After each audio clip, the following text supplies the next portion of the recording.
அனைவருக்கும் ரம்ஜான் தின நல்வாழ்த்துக்கள். எல்லாரும் எப்படி இருக்கீங்க? நல்லா இருப்பீங்க அப்படின்னு நம்புறோம். சம்பத் கான் எல்லாருக்கும் ரம்ஜான் தின நல்வாழ்த்துக்கள். எல்லாம் ஸ்பெஷல் டே. என்னன்னா நம்ம முஸ்லீம் நண்பர்கள் வீட்டுல எல்லாம் பிரியாணியா மணந்துட்டு இருக்கு. பட் என் பக்கத்துல வந்து எந்த முஸ்லீம் நண்பர்கள் இல்ல. நம்ம வச்சிருக்கோம் பாய் வீட்டு கல்யாண பிரியாணி. பாய் வீட்டு கல்யாண பிரியாணி வச்சிருக்கோம், திண்டுக்கல் பிரியாணி வச்சிருக்கோம். அதனால நீங்க வீட்டுல போய் சமைச்சு சாப்பிடுங்க, யாரும் தர மாட்டாங்க. இருந்தாலும் நம்ம என்னதான் நம்ம சமைச்சாலும் நம்ம மசாலா அதை விட எவ்வளவு சிறப்பா, அதாவது ஒரு முஸ்லீம் வீட்டுல செய்யற பிரியாணி விட 100 மடங்கு சிறப்பா இருக்கட்டும். ஆனா இருந்தாலும் ஒரு முஸ்லீம் வீட்டு ஓசில ஒரு பிரியாணி வரும் பாத்தீங்களா, அந்த பிரியாணி டேஸ்ட் வேற எதுலயும் வராதுங்க. அதனால இன்னைக்கு அந்த பிரியாணி நான் ரொம்ப மிஸ் பண்றேன்.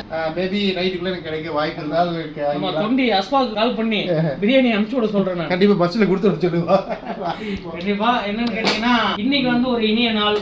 எப்பவுமே வந்து நாங்க வந்து இந்த டைம் வந்து ஒரு பெரிய சமையல் ஒண்ணு பண்ணி நாங்க வீடியோ போட்டிருப்போம்.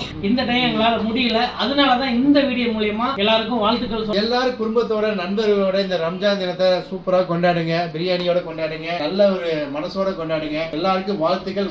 ரொம்ப ரொம்ப மிகுந்த வாழ்த்துக்கள். நன்றி நன்றி நன்றி நன்றி நன்றி மசாலா.